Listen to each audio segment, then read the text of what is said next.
small army of policemen, most of them carrying shotguns, National Guardsmen riding jeeps with 30-caliber machine guns. Bodies of several Negroes who have been shot already in this battle stretched out beside the curb. Acres and acres of broken glass, burned, gutted, and looted stores, offices. And now, this hunt. Like something out of a bad war movie. A Western, perhaps. Policemen on the rooftops, in the streets. They think now they've found the man they're after. That was part of the Civil War fought on the streets of Los Angeles one night this summer. Violence set off, according to some of the participants, by a history of ancient wrong. I think it started 400 years ago. And things just kept building up. And heat, one thing, and poverty. People's getting tired of being pushed around by you white people, that's all. You couldn't talk to anybody. There was nobody to talk to. You couldn't talk to the cops because they didn't want to talk to me. They wanted to beat my brains out, just like they've been doing all the time.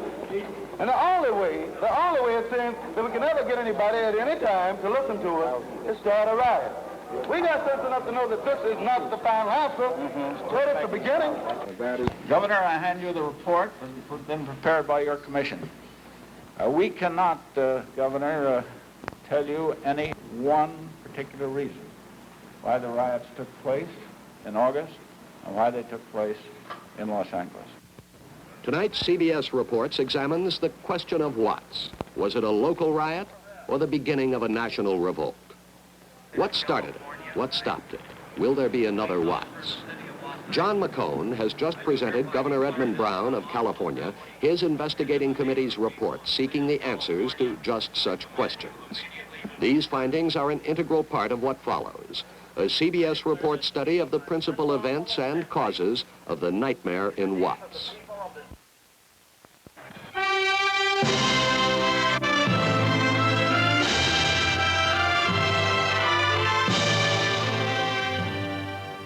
CBS reports, Watts, riot or revolt?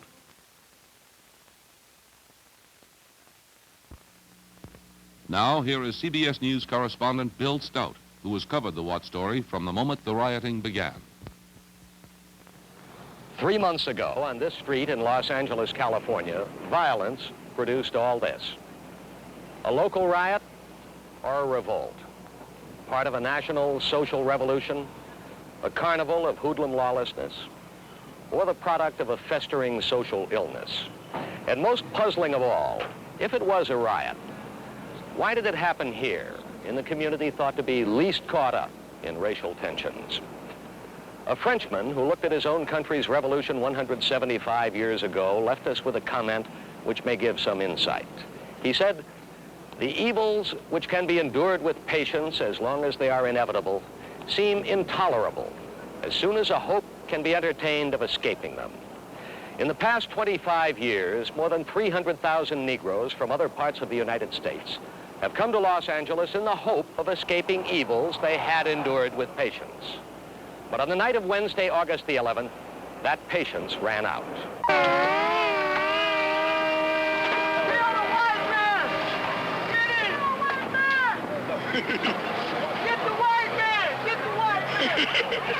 It was the most widespread, most destructive racial violence in American history.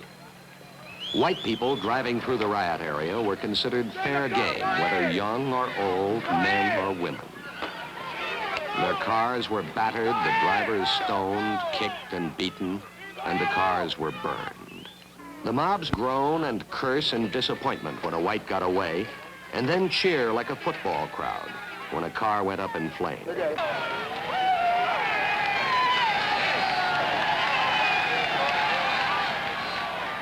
The burning and looting, the shooting and beating went on for nearly a week.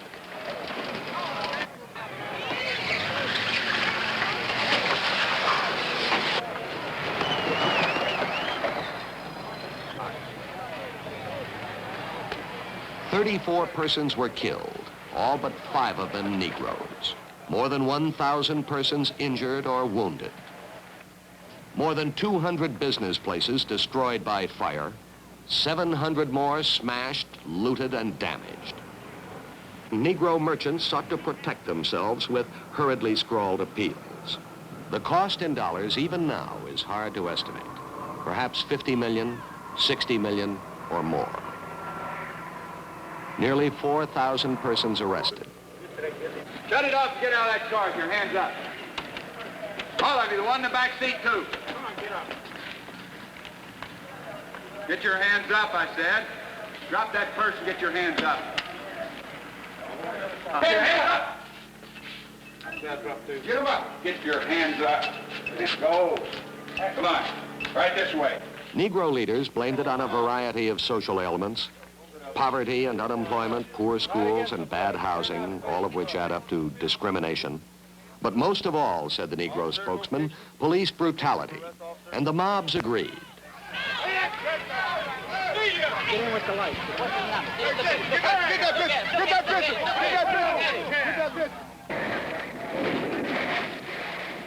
But the police were not the only targets.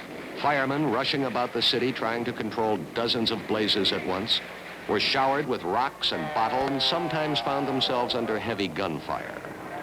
Control 12, calling staff. The mobs hated authority, but more generally, they hated all whites. And before the mobs finished, before they spent themselves, by the time the rioting had run its course, the police had been forced to plot their action over 54 square miles in the middle of the nation's third largest city. 54 square miles, more than twice the size of the entire island of Manhattan. Indeed, Harlem or South Chicago, where steaming, rat-ridden tenements are the raw material of riot, seemed the most likely to produce those northern explosions that were predicted in white America's anxiety over the Negro Revolution. No one expected the flashpoint of discontent to be in the sprawling, bungalowed 450 square miles of Los Angeles. Yet it did happen there, in an area holding 1/6 of the county's 523,000 Negroes. Watts is a ghetto, but not a slum, as the term is known in older cities. There are streets of trim, lower middle-class homes, and there are squalid areas of condemned houses with people living in them. 2/3 of the adults have less than a high school education. 1 in 8 is illiterate. Of every 10 homes, 9 were built before 1939. 1 in 5 is deteriorated. Watts has the lowest average income rate in Los Angeles County, $4,000 per year, compared with more than $8,000 per year for the white community. Almost 60% of the Watts families receive some sort of welfare, against an unemployment rate that holds around 30%. 1 of every 3 teenagers comes from a broken home. The school dropout rate is more than twice that of the city overall. Most residents are newcomers who joined the modern gold rush to California of the past 25 years. Many are newcomers from the most backward parts of the Deep South, poor and ignorant Negroes who have no skills to offer a big city employer, no desire for classroom learning, not even the knowledge of how to live in urban surroundings, often not even the knowledge of how to use plumbing. They crowd together, these backcountry refugees, 1,000 new ones every month pouring into Los Angeles. And they find in the land of golden promise that there still are white lawmen, white merchants, white landlords. It began, as many race riots have begun, with the arrest of a Negro by white officers, right here at this corner. In this case, 2 young Negroes were stopped by California highway patrolmen and charged with drunk driving. There was a scuffle and a crowd gathered. The mother of the 2, they are brothers, joined in, and she and another woman the crowd thought was pregnant were pushed and shoved. The highway patrolmen were on the scene 40 minutes, a period some suggested was overlong in the face of a gathering hostile crowd. The McCone Commission dug thoroughly into this event. It found no basis for criticizing the conduct or judgment of officers on the scene. But no one questions this was the incident, nothing more, the spark that lighted the fuse. In the background is a long chronicle of defeat and disappointment, of discrimination and Negro grievances, of pure hate for the white man. There was, for instance, in the spring of 1962, a gun battle between Negroes and police outside the Los Angeles Mosque of the Muslims, a sect built around the belief that all whites are evil, that complete separation of the races is the only hope for America. In that gunfight, 1 Negro was killed, 14 wounded. Some Los Angeles citizens believe the Muslim shooting so crystallized Negro feelings that from that point, April 1962, big trouble was inevitable. There were other humiliations distantly noted by whites, but resounding in Watts like a slap in the face. Negro Catholics prayed as the head of the Catholic Archdiocese, James Francis Cardinal McIntyre, declaring Negroes to be better treated in Los Angeles than anywhere in the United States, laid down for his clergy the line that racial problems were to be treated as political rather than moral issues. A young priest, Father William H. DuBay, challenged the cardinal, insisting race discrimination is immoral and therefore a direct concern of the church. Negroes watched while the clergyman dispatched a rebellious and futile appeal to the Pope in Rome. All of us concerned with giving our Negro congregation positive leadership in their yearning for full protection under the law, equal opportunities for education, jobs, and housing, cannot reconcile the clear teachings of Christ and the Church with the restrictive and nullifying policies of the Cardinal. I urge you, therefore, to remove Cardinal McIntyre from office. Negroes watched, too, through the long political campaign of 1964, when the major issue in California, bigger even than the Johnson-Goldwater contest, was fair housing. State law requiring the sale of homes to any person able to pay, regardless of color, under attack. White organizations, led by various real estate groups, collected signatures for a referendum which would repeal the law. Martin Luther King came to Watts to spell out the meaning of the referendum battle, but the great majority of California voters rejected law-enforced non-discrimination in housing, the majority telling the Negroes to stay put. The McCone report cites that vote as a major factor adding to Negro resentment. And there were other factors, too. You might have a TV, they can see the nice things in other parts of the city, and they're tired, they're hungry. They are more educated. They know what's going on in the world. They see millions and billions of dollars spent on rockets and first one thing and another, sent overseas to other countries. And here in their own country, you know, they're hungry, they're out of job. Finally, there was haggling over the poverty program. Indeed, the very day the riots began, this was the headline in the Los Angeles Times. In Harlem this past summer, poverty funds were used to give jobs and money to thousands of young Negroes. But in Los Angeles, not 1 cent was put into the poverty area.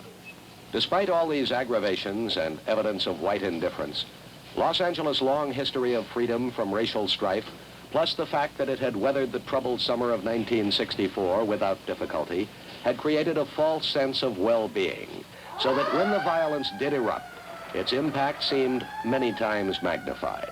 Indeed, the supposed lessons of peaceful Los Angeles had been cited proudly to lawmen around the country by its chief of police, a man known for his integrity and the bluntness of his opinions. Thus, after the first night of violence, embarrassed perhaps and understandably edgy, Chief William H. Parker faced newsmen. What do you want the policemen to do? Do you want to mass them in there for what purpose? Of pinning everybody down or what? No, I'm simply asking you to explain what the thinking of the police is. I have no Well, the thinking of the police is they that. have a city to protect. And they can't send all the men into Watts and allow all the rest of the 450 square miles to be open season to every petty criminal and burglar in town. So this is the answer to the question. Someone like Dr. Martin Luther King should go down there? No, King doesn't. We've got local residents here.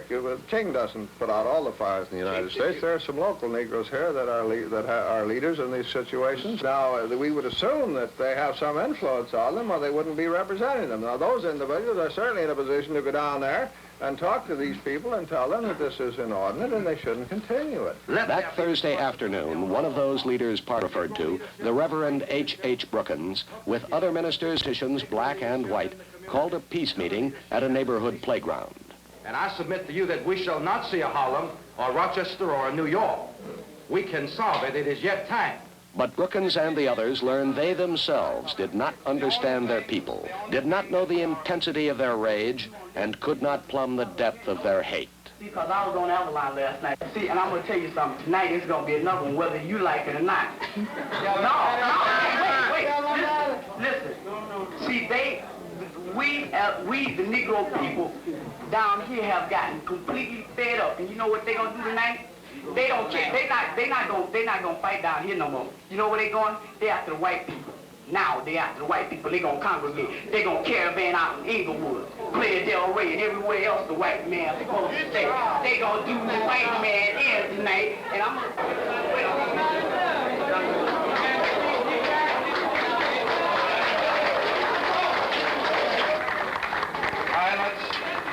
Violence here is the seed of its own destruction.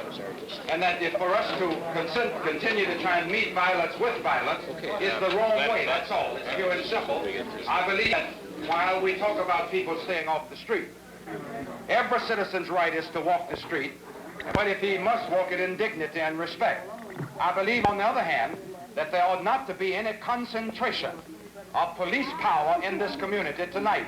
After that meeting, Brookins and John Buggs of the County Human Relations Commission, a group with a record of success in dealing with racial troubles, took their recommendation that there be less obvious policing of the area Thursday night to Deputy Police Chief Roger Murdoch. The police department indicated to us that they were going to run the city their own way and they would prove who runs the city of Los Angeles. Mr. Roger Murdoch's attitude was one I would suspect from Jim Clark in Alabama. We are not in Alabama. We want to work with the police. We want to work with elected officials, not against them. When we returned to 118th Street after having talked with Mr. Roger Murdoch of the 77th Division, we had to report what we found. It was like lighting a fuse. They immediately said, well, all right, we told you that your leadership didn't amount to much. You see what they think about you. So now let us do it our own way.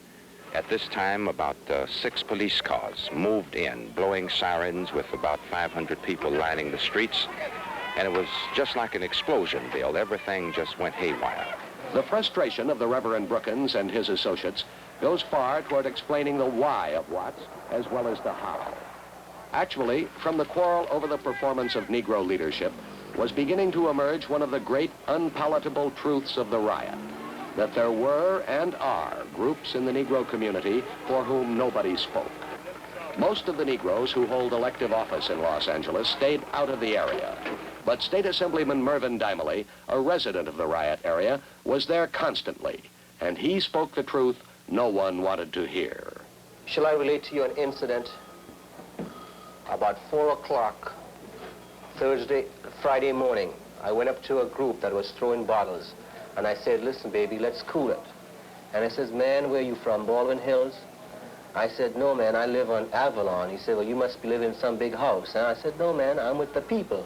He says, well, if you're with us, here, throw it. And he handed me the bottle. And I says, man, I'm for peace. He says, man, you're not for peace, you're with the man. The man, in this case, is the white man or the police. And he says, look, man, we don't want to hear you, we don't want to hear Dr. Martin Luther King, we don't want to hear Dick Gregory, we don't want to hear Brookins. We just want to talk with the man ourselves. Although the sense of effective Negro leadership was striking, the grasp of affairs by white officials, aside from Chief Parker, was also less distinguished. As word of the shouted threat to do the white man in spread by word of mouth from the playground peace meeting, whites began to crowd the gun shops for weapons to defend themselves. The governor of California was in Greece, vacationing. The mayor of Los Angeles had found it necessary to keep a speaking engagement in San Diego Thursday. He flew to another such date in San Francisco after a Friday morning conference with Parker, at which it was decided to call the guard if the riot worsened.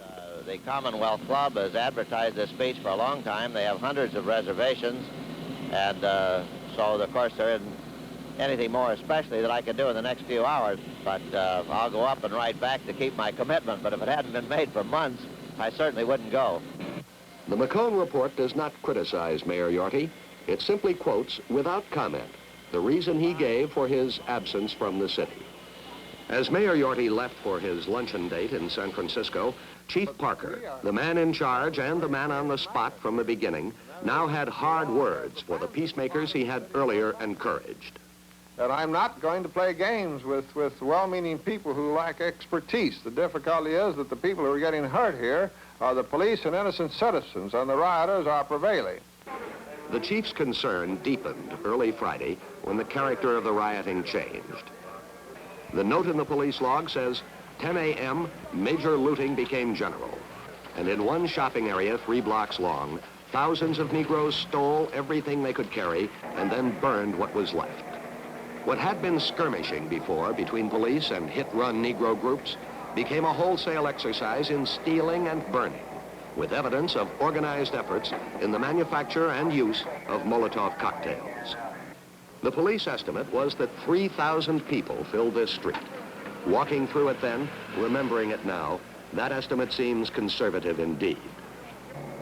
On one point, Chief Parker was firm throughout. He was determined to ask for the National Guard if his men found the Negro explosion too much to handle. Parker had agreed with Governor Brown a year before on machinery to do just that. But the Guard had been called in a civil disorder only once in California history, an aircraft strike just before World War II.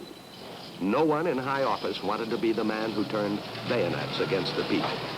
At 10:50 a.m., however, Parker, declaring the situation out of control, asked for the National Guard.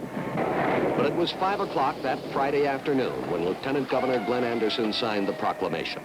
As the McCone Commission points out, Friday's delay in calling the Guard proved costly in property damage and perhaps lives as well. The commission feels acting Governor Anderson hesitated when he should have acted. Further escalation of the riots possibly could have been avoided, says the commission, if a group of guardsmen available only a few miles away had been deployed, as they might have been, by mid-afternoon Friday. Then the Guard came in. The first units mobilized and on their way at 7 p.m., the same time the first rioter was killed. A curfew was ordered, everyone off the streets by 8 p.m., and the brute force of 14,000 armed men finally broke the back of the riot. As the smoke lifted above Watts and the shooting died down, the soul-searching, blame-shifting began. Martin Luther King did not cut short his vacation in Puerto Rico, but went to Watts after the rioting and found the atmosphere less friendly than he might have expected. You all know my philosophy. You all know that I believe firmly in nonviolence. Or maybe some of you don't quite agree with this. I want you to be willing to say that. And sure, we like to be nonviolent, but we up here in Los Angeles area, we're not turning that other cheek. Number two, in the fact that our Negro community leaders are, where are they? They are not here, and they're not coming down because, all right, that's right. They are selling us again, and we're tired of being sold as slaves.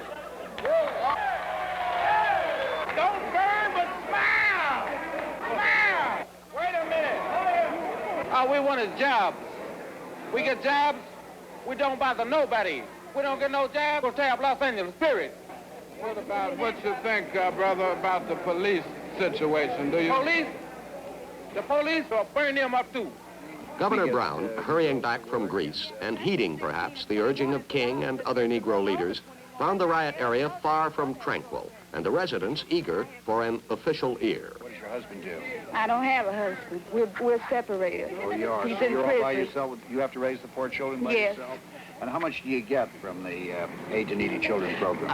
$234 a month, and my house rent's $80 a month. Are there any places, say we could get a job, if we had a job for you? If I could go to work, I'd be proud to go to work, and I could make enough money to have somebody watch my baby. I'd love to go to work. You mean there were a lot of people hungry? These people have been hungry all the time.